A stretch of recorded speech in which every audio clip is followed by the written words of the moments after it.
que você pensa de você mesmo? O que você pensa da igreja? O que você pensa da sua igreja? O que outras pessoas pensam de nós? O que Jesus pensa de nós? Apocalipse capítulo 3, verso 1 ao 6. Escreva essa carta ao anjo da igreja em Sardes. Essa é a mensagem daquele que tem os 7 Espíritos de Deus e as 7 estrelas. Sei de tudo o que você faz. Você tem fama de estar vivo, mas está morto. Desperte, fortaleça o pouco que resta, pois até mesmo isso está quase morto. Vejam que suas ações não atendem aos requisitos de meu Deus. Lembre-se do que ouviu e no que acreditou no princípio. Agarre-se a isso com firmeza. Arrependa-se. Se não despertar, virei subitamente até você como um ladrão. Há alguns em Sardes, no entanto, que não mancharam suas roupas com o mal. Eles andarão comigo, vestidos de branco, pois são dignos. O vitorioso será vestido de branco. Jamais apagarei seu nome do livro da vida, e confirmarei diante do meu Pai e de seus anjos que ele me pertence. Quem tem ouvidos para ouvir, ouça o que o Espírito diz às igrejas.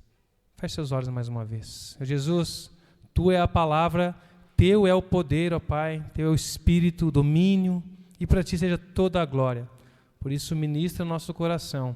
Usa-me apesar de mim, e que nós possamos ouvir a Tua voz, o Teu Espírito agir em nós, por meio da Tua palavra, em nome de Jesus. Amém.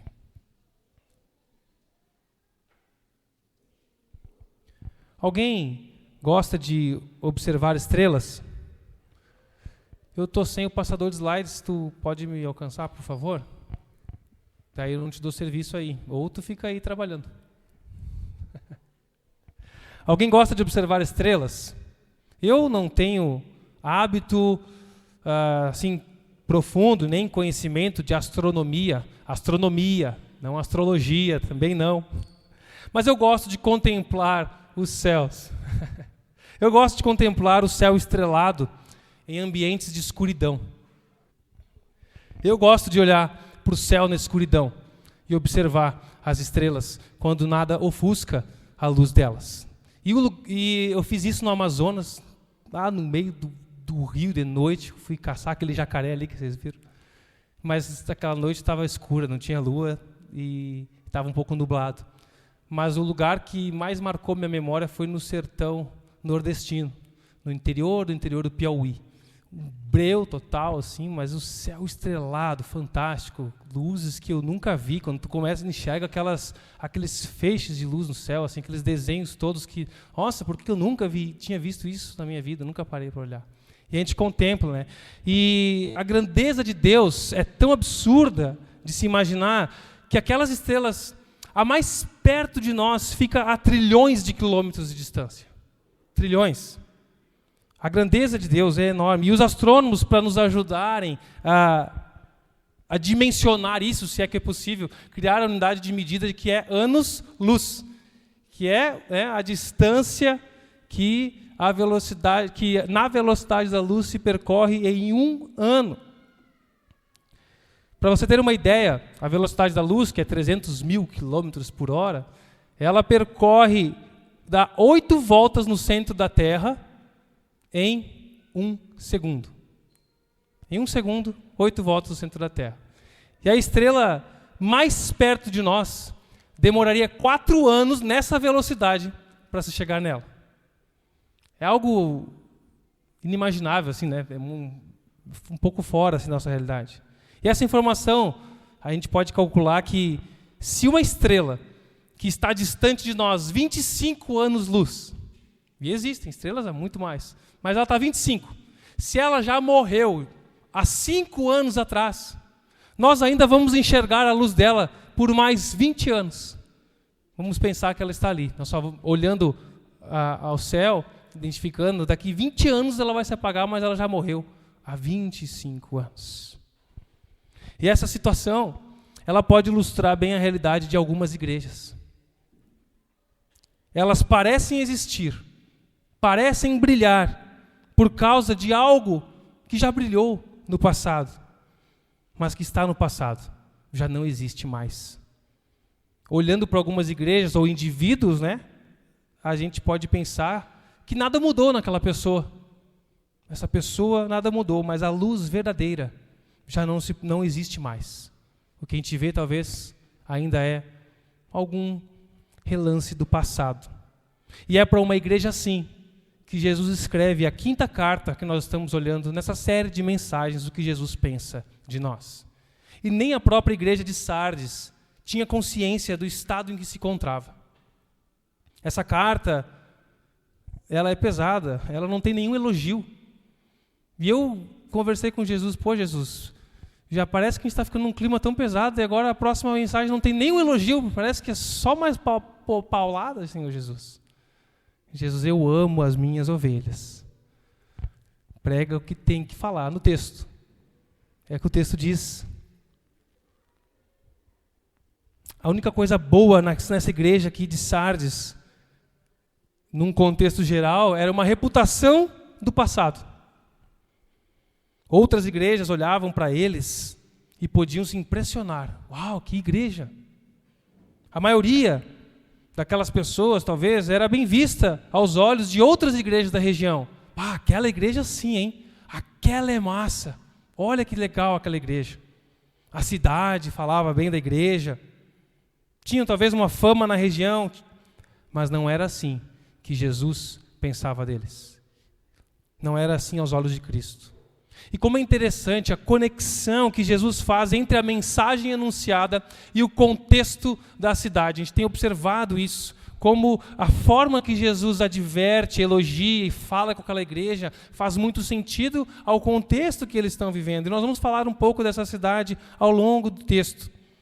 Essa mensagem, logo no versículo 1, diz que vem daquele que tem os 7 Espíritos de Deus e as 7 estrelas. O que são esses 7 Espíritos? Lembre-se, nós estamos lendo Apocalipse, um livro cheio de figuras, nós temos que ter cautela na interpretação dessas informações. E o número 7, ele tem o significado de completude, de totalidade, de perfeição. Já falamos sobre isso na primeira mensagem. Aquele que tem a plenitude do Espírito Santo, como é profetizado lá em Isaías, capítulo 11. Lá em Isaías capítulo 11, o profeta está falando sobre a vinda do Messias. Um ramo que vai surgir do tronco de Jessé, pai de Davi, da linhagem de Davi, vai surgir alguém. Esse é o Messias. E o versículo 2 de Isaías 11 vai dizer que ele é o Espírito do Senhor que estará sobre ele. Pertence a Deus esse Espírito. Espírito de sabedoria, de discernimento, Espírito de conselho, Espírito de poder, Espírito de conhecimento e Espírito de temor do Senhor. Essas 7 características que Isaías traz aqui do ministério do Espírito são as 7 características desse ramo que vai brotar, o Messias que viria. Ou seja, a totalidade do Espírito Santo de Deus está em Jesus. Jesus tem a plenitude do Espírito em si. Espírito que gera vida. O ministério do Espírito Santo é produzir vida, regenerar, para que tenhamos vida. E santificação nessa vida é o ministério do Espírito Santo. E nesse processo de regenerar, de dar vida e de santificar essa vida, o Espírito Santo exalta, glorifica a Jesus. João capítulo 15 fala isso, João 16 fala isso. O Espírito aponta para Jesus, glorifica a Jesus. E Jesus tem a plenitude do Espírito de Deus. Ele segura as 7 estrelas também, nós falamos na primeira mensagem, Apocalipse capítulo 1, versículo 16, que explica lá que essas 7 estrelas são os mensageiros, os líderes das igrejas designados para proclamar a palavra de Deus. Palavra de Deus que pelo ministério do Espírito Santo gera vida no ser humano. Ele tem os seus ministros que anunciam a palavra e a plenitude do Espírito que age por meio da palavra para dar vida e santificação. E Jesus diz ainda no versículo 1, você tem fama de estar vivo, mas está morto. Você parece brilhar, mas em você não há mais vida. A forma de Jesus trazer a verdade para essa igreja se relaciona com a história de Sardes. Essa cidade, uns 600 anos antes de Cristo, ela tinha uma das cidades mais magníficas do mundo. Estava situado no alto de uma colina, à beira de um precipício, de um penhasco, de um cânion de mais de 400 metros de um lado. Toda cercada, fortificada, murada. Então ela tinha uma defesa muito boa, ela estava de frente para o vale, poderia ver seus inimigos de longe. E ela estava muito tranquila na sua segurança geográfica, no seu posicionamento, nas suas muralhas. Estava ali. E Sardes também tinha sido famosa pela produção de roupas de lã. Era uma cidade que produzia muita lã. E nessa cidade também foi onde o ouro e a prata começaram a ser cunhados em moedas. Onde começaram a se fazer moedas de ouro e de prata. Eles se sentiam os bambambam, imbatíveis militarmente, orgulhosos da sua economia, do seu modo de lidar com o comércio, confiantes em si mesmos. Mas essa cidade foi cercada pelo rei Ciro, da Pérsia, que conseguiu encontrar brechas na defesa de Sardes, uma cidade que estava desatenta da sua segurança, confiante demais. A cidade foi dominada por Ciro. Depois se reergueu, se reestruturou e mais uma vez, depois de uns 300 anos, foi novamente dominada da mesma forma por causa da autoconfiança daquela cidade. Não, nós estamos bem aqui. Nada pode nos atingir. Falta de vigilância dos sentinelas, ou se é que tinha sentinelas da população. E ali no ano 17 depois de Cristo, pertinho do ministério de Jesus, essa cidade foi parcialmente destruída por um terremoto. E aí, já com a ajuda do Império Romano, a cidade foi reconstruída e junto com ela um templo dedicado à deusa Cibele, ou Ártemis para os gregos, a deusa a quem era atribuída o poder da vida e da morte. Ela podia fazer alguém renascer, ressuscitar e dar vida. E aquela cidade acreditava nisso. Acreditava que eles estavam ressurgindo, que eles tinham uma nova vida por causa da sua deusa. E Jesus usa essa figura para dizer, vocês têm fama de estar vivos, mas vocês estão mortos. Só que ele não está falando para a cidade, ele está falando para a sua igreja. Assim como eles eram orgulhosos e se achavam, a glória de Sardes, esse encanto, estava no passado. Não era mais poderosa, tornou-se imoral, decadente, a sua luz já tinha se apagado, já não era mais influente economicamente, politicamente. E tristemente, a igreja seguiu o mesmo caminho que a cidade.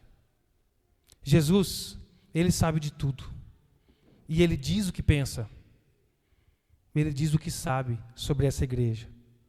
Em tão pouco tempo de vida, ainda no primeiro século, já não tinha mais vida.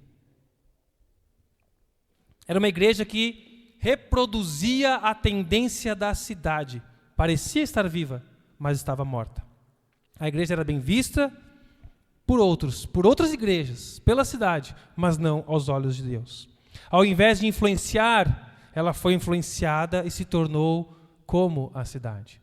E quando a gente fala igreja, a gente pensa muito na instituição. A gente pensa que talvez tinha um templo lá, que, tinha um pavilhão industrial lá, um templo que eles se alugavam para se reunir, para louvar, e aquela igreja estava diferente. Não, a igreja não era assim, irmãos. A gente tem que pensar em indivíduos, em pessoas espalhadas pela cidade, na congregação. Essas pessoas, que a gente fala igreja, a gente está pensando, a igreja, a instituição, o CNPJ. Ele está falando de pessoas. Pessoas que se misturaram com a cidade e viviam como elas. Não adianta querer impressionar com performance externa ou querer sustentar um brilho do passado que já não existe mais, porque Jesus sabe de tudo que você faz, diz o texto no versículo ainda. As pessoas dessa igreja estavam acomodadas, viveram coisas incríveis com Deus no passado e achavam que isso ia sustentar a espiritualidade atual deles. Não, porque uma vez eu fui no acampamento e até hoje aquilo... Tá, beleza, mas e hoje? O que você vive com Deus hoje? E eles viviam habitualmente com comportamentos mundanos, igual à cidade. Não havia vida do Espírito naquele coração. Apenas religiosidade na sua boca, na sua carcaça. Eram orgulhosos, assim como aquela cidade. Enchiam a boca de espiritualidade, mas o coração era vazio. Assim como hoje, pessoas que estufam o peito para falar mal dos outros, para apontar o dedo, para julgar o mundo e se acham super espirituais, mas lá dentro não há vida do Espírito de Deus. Pessoas que têm fama de espiritual, aquela pessoa, olha só, olha as postagens, olha que coisas legais que fala, mas não tem vida em seu interior. Tem performance de crente, mas não integridade de caráter e humildade na devoção. Nessa carta, esses 6 versículos que nós lemos, você não vê aqui menção sobre perseguição como nós vimos nas outras. Essa igreja não estava sendo perseguida, pelo menos não foi citado aqui, porque a acomodação deles, aquele ambiente, protegia a igreja da perseguição. Porque perseguir não fazem mal para ninguém, não se opõe a nada. Dificilmente alguém notava a presença de uma igreja ali. E se você? Será que você está vivo? Será que você está morto? Parece que tem vida, mas não tem. Quais são os sinais, os perigos, sinais de perigos que mostram que uma igreja está morrendo? E lembre-se, nós não estamos falando de estrutura. Aquela igreja está falindo, não paga mais as contas. Nós estamos falando de indivíduos. Jesus fala no coletivo, para o corpo, mas a análise deve ser, antes de tudo, pessoal, individual. Quais são os sinais de que você pode estar morto ou morrendo espiritualmente? Um deles é quando você se contenta, repousa sobre as experiências do passado. Não, porque eu tive um encontro com Jesus que foi muito bom. Eu lembro daquela experiência. Você nunca mais sentou na mesa com Jesus. Quando você ama o que viveu no passado e acha que é isso que você tem que viver de novo. Não, porque eu quero reviver aquilo lá. Você não quer viver o novo com Jesus, você quer trazer aquela experiência, você quer reviver aquela experiência. Se você pudesse voltar no tempo, você ficaria lá. E sim, isso foi significativo e nós queremos viver experiências com Jesus, mais coisas novas com Ele, crescer na fé, no conhecimento, no entendimento. Você está morrendo quando se ocupa mais com as formas litúrgicas, com o pode ou não pode isso, não pode aquilo, do que com o teu coração, do que com o coração da tua família, da tua igreja, da tua cidade. Quando você está tão ocupado e cheio de coisas terrenas, mas vazio de paixão, de amor e dedicação a Jesus, na sua obra, na sua missão. Não tem preocupação pelo reino de Deus, não tem zelo pela obra do Senhor, não tem zelo pela santidade da sua vida e da sua igreja. Porque não basta ter um passado extraordinário com Jesus, é preciso sentar-se à mesa do rei todos os dias para desfrutar do maná escondido, como nós vimos, desfrutar daquela provisão diária de confiança, de busca de Jesus. Malhar todos os dias. A sua fé, se a sua fé é uma história do passado, sua fé é morta ou está morrendo, se a sua fé é uma história do passado.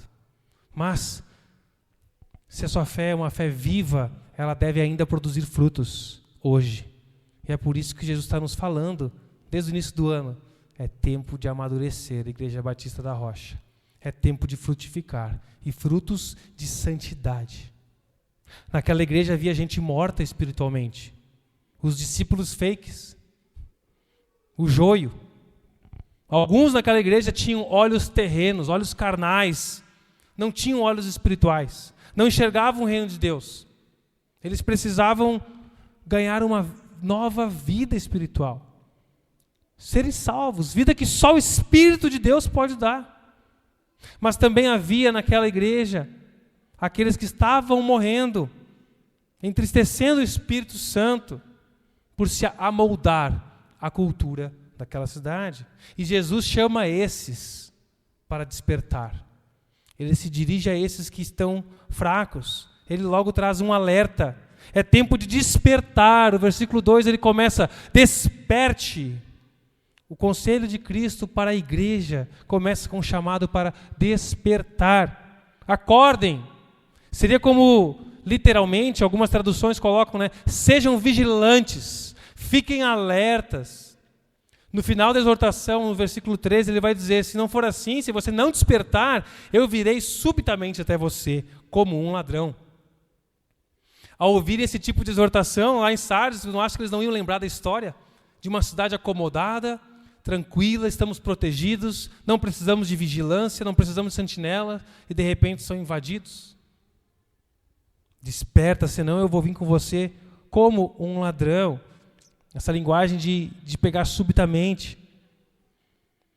A igreja precisa ficar alerta. Nós precisamos estar alerta, em alerta, aos perigos que nos ameaçam. Se o propósito de Deus é nos salvar para a glória dele, produzindo santidade em nossa vida, vida que exalta a Deus, vida que glorifica ele, se o propósito dele é nos santificar, produzir em nós o seu caráter, o propósito do diabo é o oposto a tudo que vai produzir santidade em nós. Todas as ferramentas de Deus, instrumentos, disciplinas espirituais que nos levam a aproximar de Deus, a produzir santidade em nossa vida, o diabo tenta atacar, destruir em você, para que você não se santifique, não se torne parecido com Deus, com Jesus, e vá se tornando mais parecido com o mundo. Ele vai atacar isso, fique alerta. O diabo quer roubar o teu descanso, o teu tempo de oração, o teu tempo de comunhão, o teu tempo de crescimento com os irmãos da igreja, teu tempo no culto. E ele nem precisa te atacar com espada, com um bronze, um touro de bronze, te colocar dentro para cozinhar, como aconteceu com Antipas. Ele não precisa provocar o Império Romano atrás de você, ou um governo. Nem precisa isso. Ele te seduz. Ele enche a tua agenda de coisas do mundo, de preocupações, tarefas, afazeres exagerados que te desconectam da igreja, da família de Jesus, da fé, de encontros transformadores com Jesus na sua palavra. Você vai sendo furtado disso. Você vai vivendo como o mundo vive. Talvez com exceção do domingo à noite, que mesmo com frio você vem para cá. Mas o mundanismo vai invadindo a tua vida, vai adoecendo a vitalidade da sua fé. E você se rende facilmente com desculpas legítimas, porque nem sempre é sobre o certo e o errado, mas é uma questão de prioridades, de ordem, de equilíbrio. Não é sobre fazer o certo e o errado, é entre fazer o bom e o melhor, é escolher entre o bom e o melhor. Uma pessoa sábia não fica em dúvida entre o certo e o errado. Ela começa a ponderar o que é bom e o que é melhor para a vida dela, para a alma dela, para a família dela. O mundanismo vai matar a sua vontade de buscar a Deus. O pecado vai sufocando o fruto do Espírito em você. A alegria, a paz, a paciência, a amabilidade. E você vai começar a questionar mais e ficar questionador e murmurador e vai se entristecendo e vai ficando cauterizado para os valores de Deus. E você vai começar a voltar a viver os valores do mundo. E a situação dessa igreja em Sardes não foi causada pela perseguição nem pela heresia, mas pelo mundanismo na igreja. E isso era algo que estava contaminando a igreja. Jesus falou sobre o mundanismo para Pérgamo, falou para Tiatira e está falando para Sardes, e ele insiste em falar para a igreja Batista da Rocha.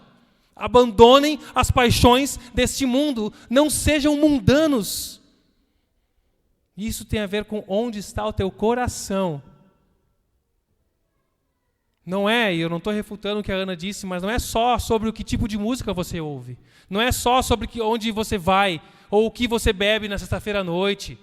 Não é sobre o que você faz, é onde está o teu coração quando faz essas coisas.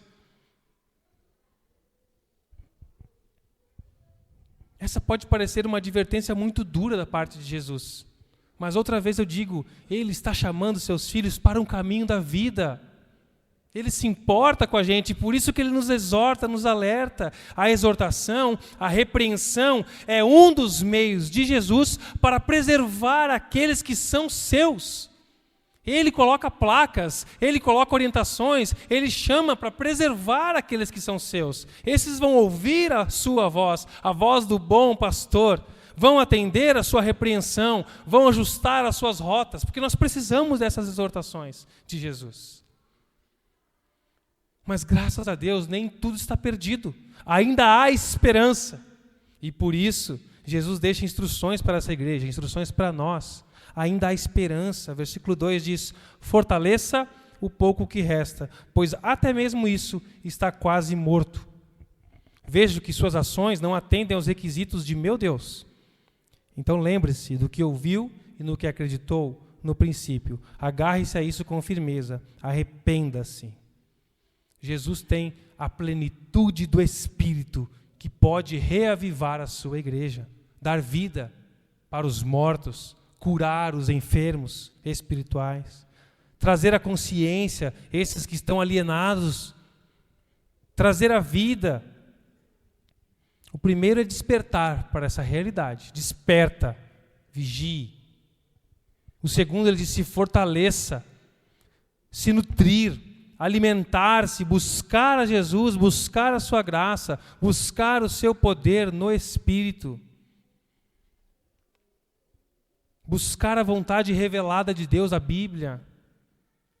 Isso aqui é um imperativo, irmãos. Faça isso. Indica uma ação, indica que nós temos uma atitude que temos que tomar, temos que buscar, temos que ir atrás, orar mais, jejuar mais, meditar, compartilhar com os irmãos, pedir ajuda, pedir oração, louvar mais, cantar mais louvores ao Senhor. E há diversas formas e todas elas devem ser usadas para que a gente se fortaleça. Tem um aspecto aqui de comunidade, de você não fazer isso sozinho, isso a gente faz em corpo.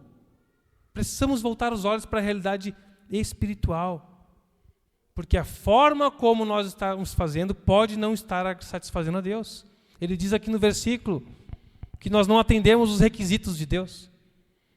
Em outras traduções aparece que são obras incompletas.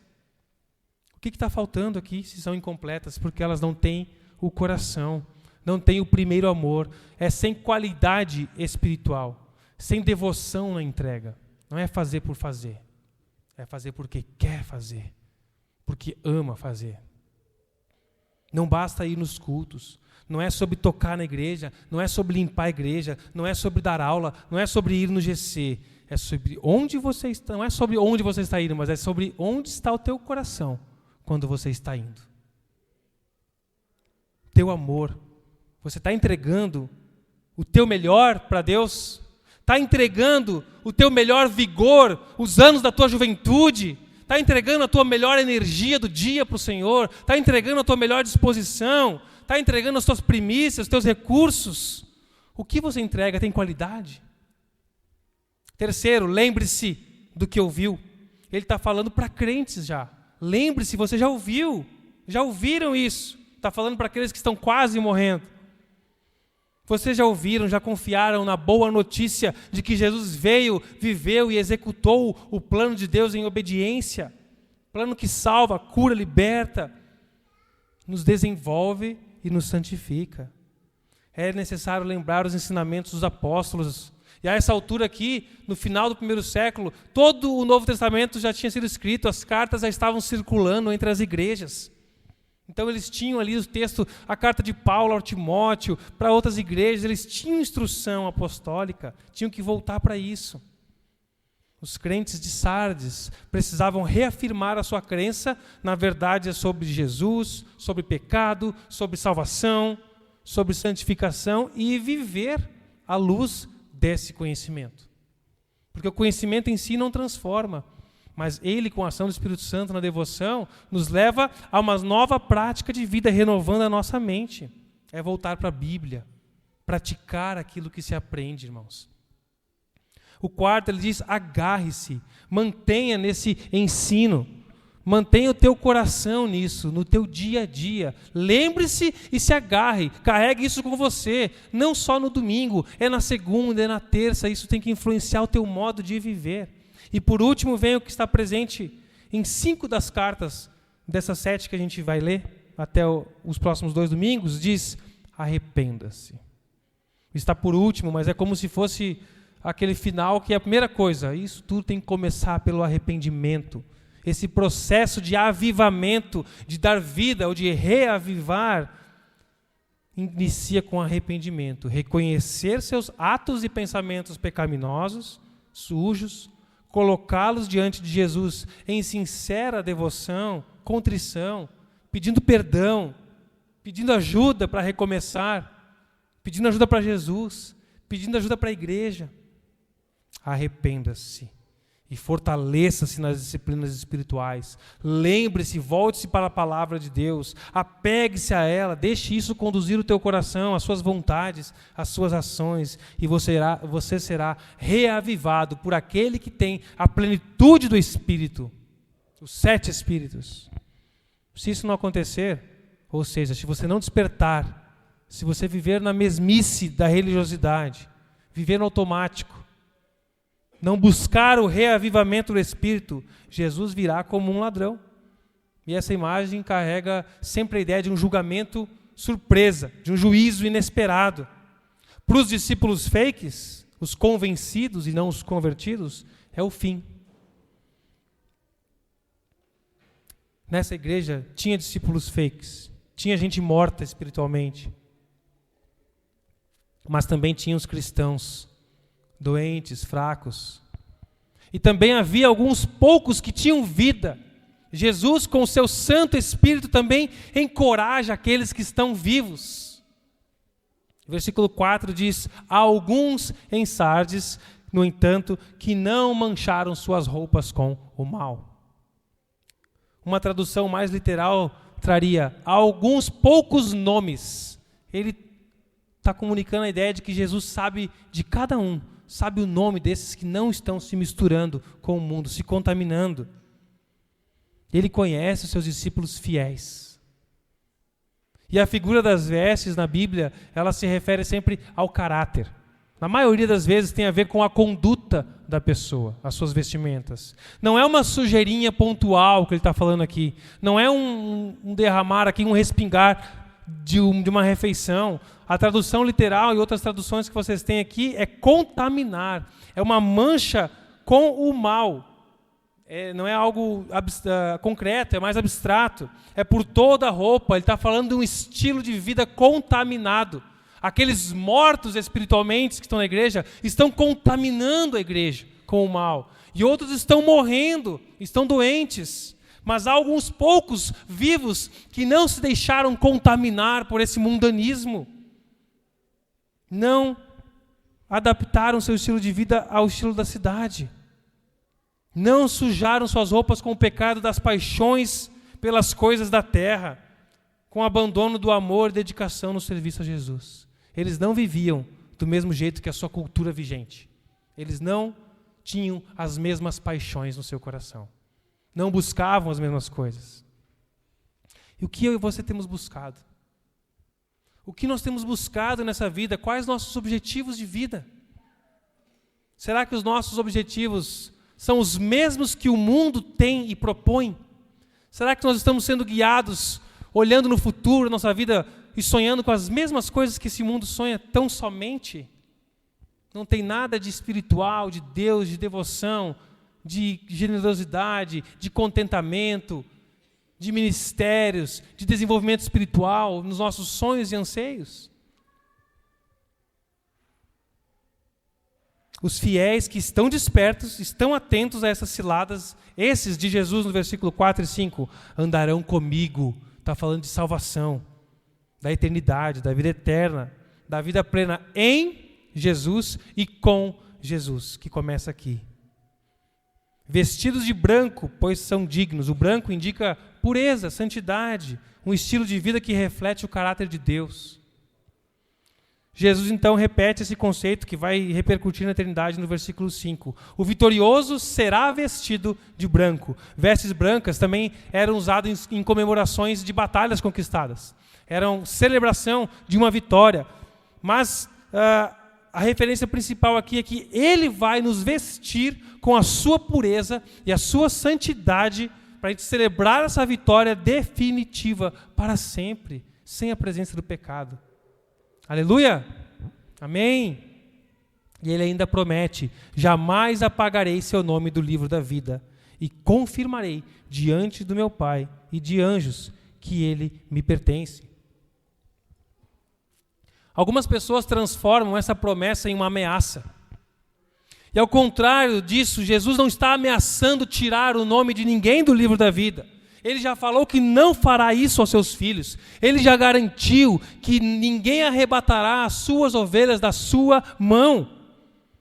Ele não vai riscar você por você virar as costas para Ele. Se você vira as costas para Jesus, é porque você de fato nunca contemplou Jesus, não desfrutou dessa transformação e da regeneração da vida no Espírito Santo. Jesus aqui, Ele quer garantir a você. Ele está dando um encorajamento para aqueles irmãos que estão no meio daquela igreja morta e morrendo. Ele está fortalecendo a fé dele, dizendo: confie em mim, permaneça, vale a pena, viva os meus valores, viva em mim, eu nunca, jamais vou te abandonar. Há uma dupla negação nesse texto que ele diz assim: eu não, jamais farei isso com vocês. Vocês são meus, seu nome estará lá com toda a certeza. Fique firme. É um encorajamento. É um eco de reafirmação do que ele falou lá em Mateus, capítulo 10, versículo 32 e 33. Todo aquele que me confessar diante dos homens, eu também confessarei diante de meu Pai que está nos céus. Mas aquele que me negar diante dos homens, eu também o negarei diante do meu Pai que está nos céus. Não é apenas confessar com a boca, né? Não, eu confesso, eu acredito. Mas é crer no coração. Romanos capítulo 10, versículo 9 diz isso: se com tua boca confessares e em teu coração creres que Jesus ressuscitou dos mortos, então serás salvo. Não, mas eu confesso e eu acredito aqui dentro. Mas essa verdadeira crença, ela é refletida em amor, em obediência. 1 João capítulo 2, versículo 4 diz: se alguém diz, eu o conheço, mas não obedece aos seus mandamentos, é mentiroso. E a verdade, ou o Espírito da verdade, não está nele. Romanos capítulo 1, versículo 5 nos diz que Deus nos chamou para ser o seu povo em obediência que vem da fé. Eu obedeço porque eu acredito que isso é o melhor de Deus para mim. Fé, confiança no Senhor. Então essa promessa aqui em Apocalipse vem para injetar certeza aos cristãos fiéis, assegurando que eles estão em Jesus e jamais serão apagados. A nova vida em Jesus, que por sua graça, por meio da fé, nos regenerou no Espírito, nos torna aceitáveis a Deus. É o lavar regenerador do Espírito que nos torna aceitáveis a Deus. Não é o nosso esforço, o nosso desempenho que nos torna aceitáveis a Deus. Vocês já ouviram isso? É a graça de Deus que nos purifica de todo pecado e nos torna aceitáveis a Deus.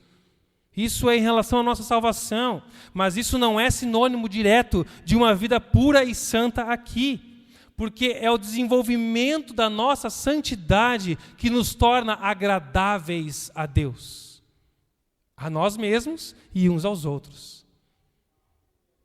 Nós somos aceitos pela graça e a nossa santificação, a nossa busca ao Senhor vai nos tornando agradáveis ao Senhor, uma oferta agradável, um aroma agradável. Esse é meu filho amado em quem me compraz.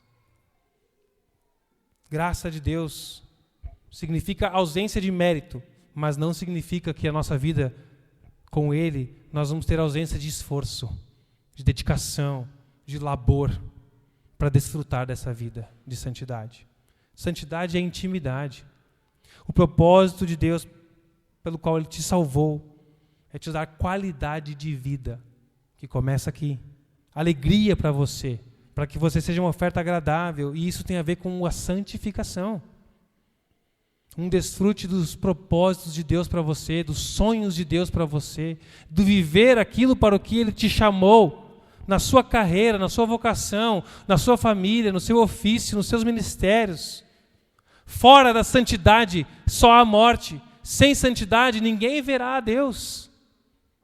Por isso que Ele nos chamou para sermos santos, como Ele é. E a santidade de Cristo nos torna aceitáveis a Deus. E o desenvolvimento da santidade em nós nos torna agradáveis a Deus. Santidade não é somente o alvo final, onde queremos chegar, mas é o meio de se percorrer o caminho de se viver com Jesus. Por isso, o tempo de se arrepender é hoje. O versículo 6 diz: quem tem ouvidos para ouvir, ouça o que o Espírito diz às igrejas. A igreja de Sardes tinha se apartado da pureza, da santidade em sua vida. E se Jesus está trazendo essa mensagem para nós, irmãos, é porque talvez alguns aqui, ou muitos, têm fugido da intimidade com Ele, têm fugido da santidade de vida. Jesus está te chamando para a vida plena com Ele. Jesus está te chamando para uma vida verdadeira, uma vida onde você vai ser mais agradável para você mesmo, para os outros e para o teu Senhor. Uma vida de santidade, de renúncia ao pecado. Estamos concluindo, eu quero te convidar a fechar seus olhos e orar, refletir. Porque talvez você esteja morto espiritualmente, talvez haja pessoas mortas aqui espiritualmente. Talvez você nunca tenha tido uma vida verdadeira. Talvez você esteve morto espiritualmente, mas hoje Jesus está tocando no teu coração e abrindo os teus olhos para essa verdade espiritual. E Ele quer te tornar aceitável a Deus pelo sacrifício aceitável de Jesus, porque Jesus pode te dar vida. Jesus, Ele mesmo é o sacrifício para o perdão dos nossos pecados. Hebreus capítulo 9 diz que Ele entrou no Santo dos Santos, a presença de Deus Santa, de uma vez por todas. Não foi o sangue de bodes, de bezerros, mas com o próprio sangue de Jesus, puro e perfeito, que Ele obteve eterna redenção, um resgate seguro e confiável ao qual Jesus tomou. E se Ele está abrindo o teu entendimento essa noite para você entregar a vida e confiança a Ele, se você nunca entendeu isso, se você está entendendo, eu quero ser reavivado, avivado pelo Espírito, eu quero ter essa vida com Jesus, eu quero viver, ser aceito por Deus, ter segurança nisso. Se você está entendendo isso essa noite, fale com Jesus, responda a Ele. Onde você estiver, se você quiser fazer um sinal com a sua mão, dizendo: eu quero ser aceito por Deus, definitivamente. Faça um sinal com a sua mão. Não vou te expor, mas eu quero orar por você. Se você está entendendo, eu quero ter segurança que eu sou aceito por Jesus, por Deus, com base em Jesus. Eu quero ter vida. Eu não quero ser um morto mundano dentro da igreja que contamina outros ainda. Eu quero me purificar, Senhor, eu quero ser aceito. Se você entende isso, quer ter essa certeza, faça um sinal com a sua mão onde você está. Glória a Deus. Aleluia. Aleluia, Senhor. Talvez você esteja dormindo, morrendo, fraco. E talvez hoje Jesus te pegou no desperta. Ele está te despertando de um sono carnal, letárgico, uma vida cristã morna, sem vontade de servir, sem vontade de se relacionar com outros, de amar. Jesus está te exortando para você hoje voltar a uma vida plena com Ele, com a igreja dele. Ele te exorta a um avivamento, a um despertar espiritual. Avivamento não é euforia no cantar. Avivamento não é ficar girando, engatinhando, subindo pelas paredes. Não é chorar emocionado em um show. Os resultados verdadeiros de um avivamento é vida de santidade. é vida de santidade, vestes puras. Há choro sim, de arrependimento e de contrição, mas há choro de alegria pelo perdão concedido por Deus, pelo amor recebido de Deus. O verdadeiro avivamento resulta em abandono de pecados, em comunhão com a família de Jesus. Pelo que o teu coração bate? Pelo que você se move? Pelo que você se dedica? Se desgasta? Você perde o sono por causa do teu emprego? Perde o sono por causa da tua empresa? Perde o sono por causa da tua saúde? Perde o sono por causa da saúde dos teus filhos? Por causa da tua faculdade, das tuas provas, do colégio? Você vai até Deus em oração por isso? Amém. Deus quer te ouvir. Mas e pela santidade, pelo caráter de Deus moldado na sua vida? Qual foi a última vez que você orou por isso? Eu quero ser como tu és, Jesus. Eu quero amar o que tu amas, Jesus. Qual foi a última vez que você orou assim? Qual foi a última vez que você orou pela santidade dos seus filhos, pela salvação dos seus filhos? Qual foi a última vez que você orou pela pureza da tua igreja, pela santidade na igreja do Senhor, para que Ele expurgue o mal, purifique, traga convicção de pecado, perdão sobre nós? Você busca a Deus por isso? Faça um exercício mental. Como seria essa igreja se todos fossem como você no clamor por santidade?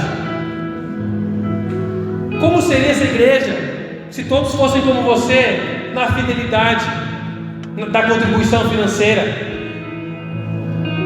Como seria essa igreja se todos fossem como você na dedicação ao serviço? Se todos orassem pela cidade como você ora? Ó Deus, nós te louvamos, Senhor, porque cremos que há alguns nomes fiéis que desfrutam da segurança no Senhor, Pai, que não contaminam suas vestes, suas vidas com as paixões dessa cultura. Louvamos, Deus, porque cremos que o Senhor está despertando outros aqui, curando, Pai, aqueles que talvez estão flertando com o mundo, crentes doentes. Jesus, o Senhor está nos chamando para uma vida plena contigo, ó Pai. A palavra é tua, o poder é teu, o Senhor é que tem os 7 Espíritos, a plenitude do poder de agir em nossos corações. Então age aqui, Senhor, pelo teu poder. Traga-nos a santificação, purifica a tua igreja, Pai. Senhor, a minha mente tem uma imagem de uma grande peneira que o Senhor está nos chacoalhando, Pai. O Senhor quer purificar, quer eliminar aquilo que nos contamina, esse mundanismo, esse flerte com os valores do mundo. Ó Senhor, te louvamos, Jesus, te louvamos, Senhor, e pedimos a tua graça manifesta sobre nós. Derrama, Pai, da tua graça sobre cada um aqui, nas suas lutas, nos seus desafios no lar, nos seus desafios no trabalho, Pai, aqui na igreja. Pai, só o Senhor conhece os nossos corações, sonda aqui os nossos corações e injeta-nos a segurança, a confiança no Senhor, a perseverança, o amor que transforma em atitude. Fortaleça-nos, ó Pai, e ajude-nos a obedecer o teu chamado. Se Cristo é o único que pode ver e expor a verdadeira condição da igreja em Sardes, Ele certamente é o único que pode lidar com ela. E Ele pode estar pronto para fazer isso aqui hoje. Ele estava em Sardes e está aqui hoje, e Ele quer fazer isso. Nenhuma pessoa é caso perdido enquanto Jesus está alertando. Ele está te alertando hoje. Ele não veio te dar uma paulada, Ele está com o cajado dele te puxando para perto dele. Ele está querendo cuidar de você como uma ovelha distraída. Somos tontos, por isso a figura da ovelha. Mas Jesus cativa o nosso coração ao Senhor. Ouça o Espírito de Deus, dê ouvidos, atenda ao chamado. Jesus está revelando o que pensa de nós. É tempo de amadurecer e frutificar. frutos de santidade.